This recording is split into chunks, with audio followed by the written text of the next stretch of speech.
Hello, everybody. This is Joseph P. Farrell with news and views from the Nefarium on Thursday, January 9th, 2020. Um, an interesting, odd little story. I want to remind everybody before we get into it, there is no vid chat tomorrow. There will be a vid chat starting the year next Friday, not this Friday, but next Friday. And then there will be one 2 weeks after that. So we're getting back to our old 2 week schedule. The reason for the long delay is tomorrow I have a birthday. So I didn't want to schedule a vid chat on the birthday because I thought, well, maybe I'll be doing something. And then, of course, the weather reports say that it's going to be really yucky this weekend.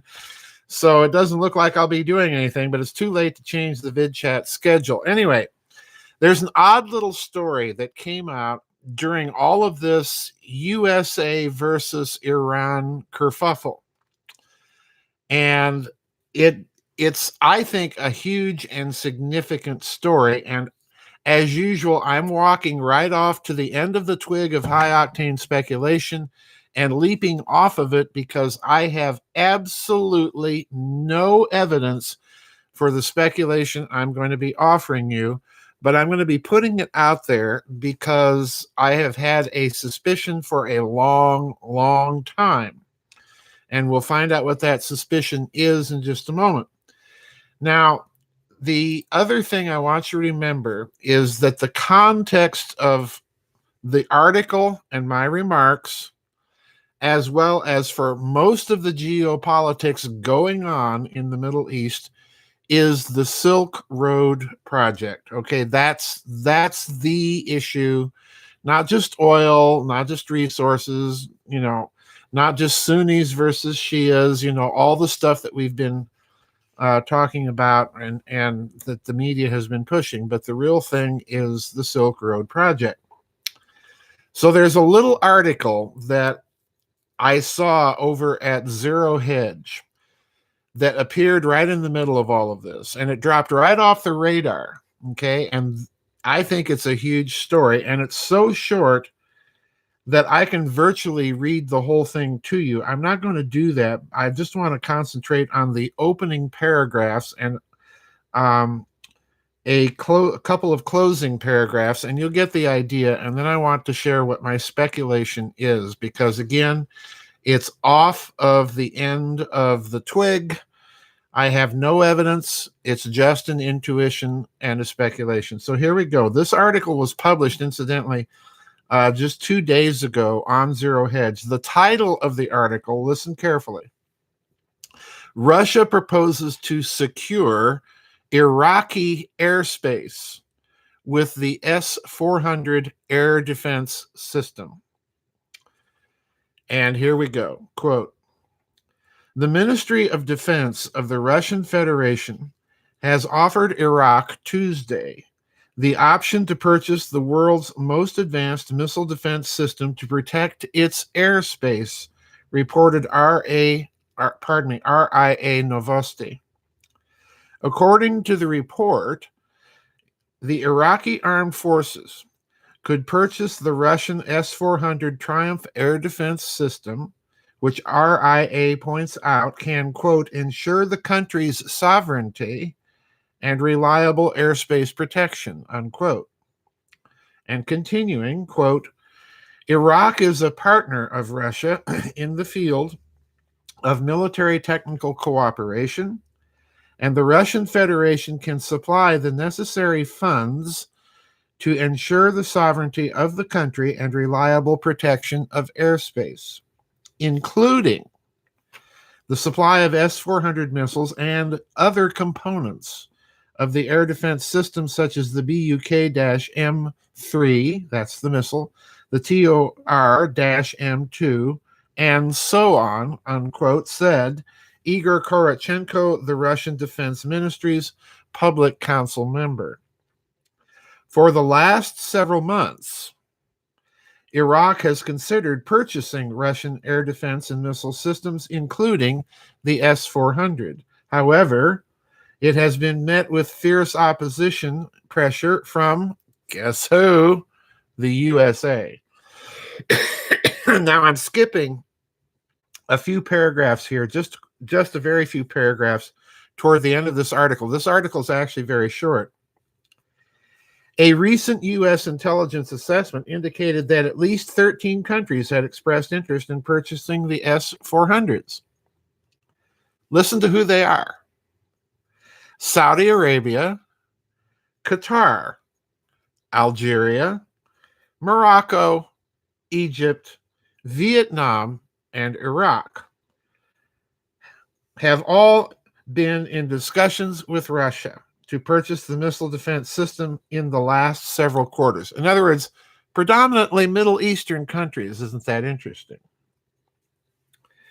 The S-400s can strike stealth bombers, aircraft, cruise missiles, precision-guided projectiles, and ballistic missiles, and some military experts have even said the Russian missile defense system is far superior than the USS MIM-104 Patriot system. And that's the article, okay?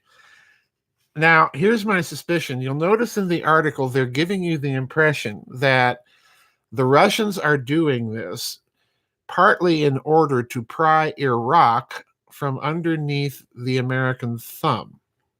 Now, so long as Iran's influence is heavy inside Iraq, I don't think that they'll be able to pry themselves loose. They might be able to purchase the air defense system, but I don't think that they'll be able to pry themselves loose. Now, notice something else, that the countries in that region of the world are very interested in the Russian system. Now, I've said before that the problem with the Silk Road project, this idea of knitting together that vast Eurasian landmass with networks of roads and, more importantly, railroads, high-speed railroads. The problem is, from a military point of view, it's very, very easy to interdict rail lines because, after all, everybody knows where they are, and with precision-guided weapons, you can take out rail lines. In other words, you can sever those lines of communication and infrastructure fairly easily. The thing that is needed, therefore, is something to defend against the ability to interdict those rail lines. Now, the Russians certainly have it, but few other nations in that region of the world do. So if you are planning to participate in the Silk Road, it looks to me like this article is telling you that one of the things that you have to sign off on is buying the air defense systems that will allow you to defend against the interdiction of any rail lines that they're planning to run through your country. Okay, that's, I think, the deep story that's hidden in this article. Now, while we're walking off the end of the twig here, I have another suspicion that I have, pardon me, that I've been entertaining for quite some time now. And that is, how do you build out the southern route of the Silk Road through Iran, through Iraq, through Turkey, and on into Europe? Let's remember, there are three essential routes that they've been talking about in the Silk Road project: the northern or Arctic route, the middle route, which essentially runs mostly through Russia, the Trans-Siberian Railroad. Then there's kind of a southern middle route through Western China, Central Asia, and so on, and again through Russia. And then there's the southern route, India, Pakistan, Iran, and so on. Now, the problem with the southern route is obviously you have a lot of kooky regimes in the area, not the least of which is in Tehran. I'm not saying anything about the one in Washington, by the way. That's not my point here. So from the standpoint of the development of the Silk Road project, in the southern route, they have a problem. And the problem is the instability in the region. And most of that instability, like it or not, seems to be coming from Iran. So if you're China and Russia, what do? Well, ultimately, you either have to exert pressure on them to change their game, or you begin to pull away from them. And I strongly suspect that this sale to Iraq is about a lot more than Russia simply helping Iraq pull away from the United States.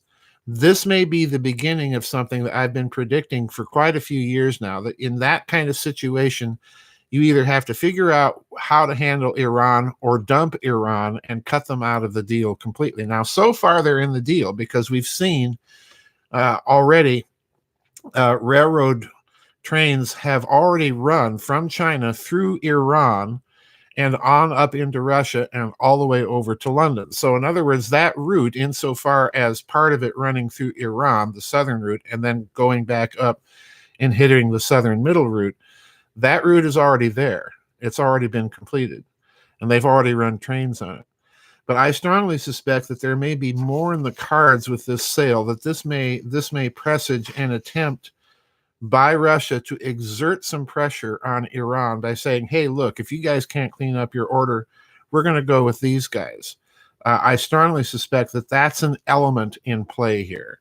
And I don't think you're going to hear anybody on the Western media taking that position, because there is, as I admit, there is no evidence for this as yet. It's a suspicion. It's an intuition I've had for a long time. But anyway, this is a development that I think is worth watching. If they're going to be able to have their Silk Road, they've got to be able to defend themselves against interdiction. And one way to do it is to invite the countries that are participant in the Silk Road project to buy some of the air defense systems that Russia has available. So I think that's all part of the deal. It's going to be interesting to see if it pans out if you watch the rest of the countries in that region. Yeah, democracy. Someone says in the chat room, democracy from 30,000 feet. Yep, exactly. All right. Anyway, don't forget, tomorrow we do not have a vid chat. The vid chats start up a week from tomorrow on January 17th, but I'm already getting questions, guys. So if you have your questions and comments, get them in. It's looking like it's going to be one of those vid chats where I'm going to have to start earlier than the scheduled time just to be able to get through it all. Anyway, that's the suspicion, the high octane speculation for today, guys. We'll see you on the flip side. Bye-bye, and God bless.